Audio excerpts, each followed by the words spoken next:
২০০৯ সালে নেওয়া হয় ঢাকা এলিভেটেড এক্সপ্রেসওয়ে প্রকল্প। এর ২ বছর পর প্রথমে বিনিয়োগকারী প্রতিষ্ঠান হিসেবে ইতালথায়ের সঙ্গে আওয়ামী লীগ সরকারের ৮,৭০৩ কোটি টাকার চুক্তি হয়। মেয়াদ ছিল ৩.৫ বছর। কিন্তু ঠিকাদারি প্রতিষ্ঠানের মাঝে মালিকানা দ্বন্দ্বের জেরে অর্থায়ন নিয়ে দেখা দেয় জটিলতা। এ নিয়ে দীর্ঘ সময় ধরে অচল অবস্থায় প্রকল্পটি। পরবর্তীতে নকশায় কিছু পরিবর্তন এবং ২৩৭ কোটি টাকা বাড়িয়ে এলিভেটেড এক্সপ্রেসওয়ের চুক্তি সংশোধন করা হয়। আনুষঙ্গিক কাজ শেষে ২০২২ সালে ১২ নভেম্বর এলিভেটেড এক্সপ্রেসওয়ে নির্মাণ কাজ শুরু হয়, যার মূল লক্ষ্য ছিল রাজধানীর যানজট নিরসন। আর ২০২৩ সালের ২ সেপ্টেম্বর শাহজালাল বিমানবন্দর এলাকার কাওলা থেকে তেঞ্জগাঁও পর্যন্ত এবং পরে ২০ মার্চ কারওয়ান বাজার পর্যন্ত খুলে দেওয়া হয়। জুলাই আগস্ট ছাত্র জনতার গণ অভ্যুত্থানের পর কাজ বন্ধ থাকলেও গেল নভেম্বরে ফের শুরু হয় কাজ। তবে সম্প্রতি প্রকল্প এলাকা ঘুরে দেখা যায় কাজের গতি খুবই কম।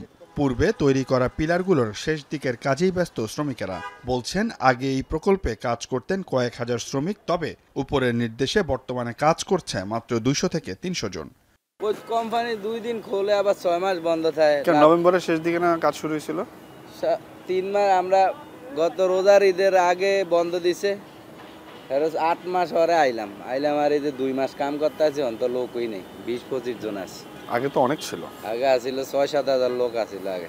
অলরেডি ছুটি সব, রোজ এভরিডে ছুটি দেয় ১০-১২ জন।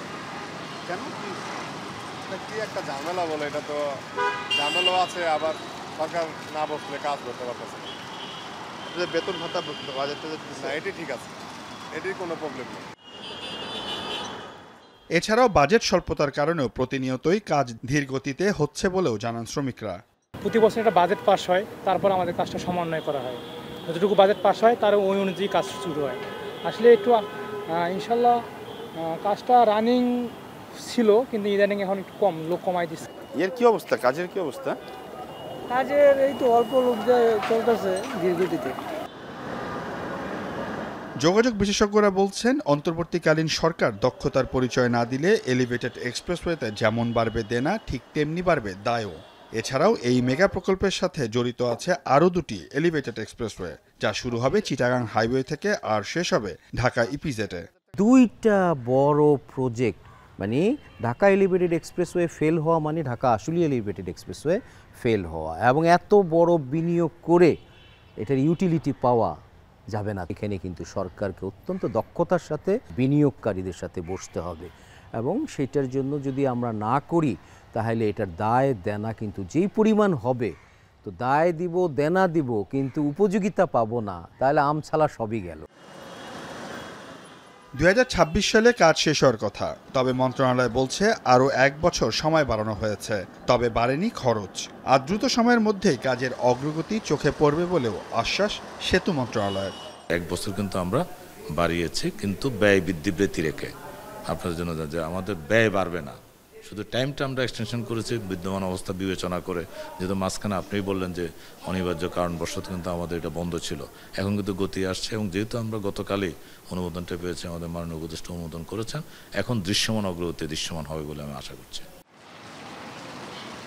কাওলা থেকে শুরু হয়ে কুড়িল, বনানী, মহাখালী, তেজগাঁও, মগবাজার, কমলাপুর, সায়দাবাদ, যাত্রাবাড়ি হয়ে ঢাকা চট্টগ্রাম মহাসড়কের কুতুবখালী গিয়ে শেষ হবে প্রকল্পটি। বর্তমানে ঢাকা এলিভেটেড এক্সপ্রেসওয়ে দিয়ে প্রতিদিন গড়ে ৪০,০০০-এর বেশি যানবাহন এই সড়কটি ব্যবহার করছে। রাজধানীর কাওলা থেকে শুরু করে ঢাকা চট্টগ্রাম মহাসড়কের কুতুবখালী এলাকায় গিয়ে শেষ হবে এই এলিভেটেড এক্সপ্রেসওয়েটি। তবে নানা জটিলতায় দীর্ঘ সময় বন্ধ ছিল এর কাজ। গত নভেম্বর মাসের শেষ দিকে এর কাজ শুরু হলে আবারও ধীর গতিতে চলছে এই কাজ। যোগাযোগ বিশেষজ্ঞরা বলছেন, জনগণের অর্থ সঠিকভাবে ব্যবহারের পাশাপাশি ব্যয় সংকোচন এবং দ্রুত সময়ের মধ্যে কাজ শেষ করার দিকে মনোযোগী হতে হবে, তাহলেই এর সুফল পাবে সাধারণ জনগণ। সিউল আহমেদ, এখন, ঢাকা।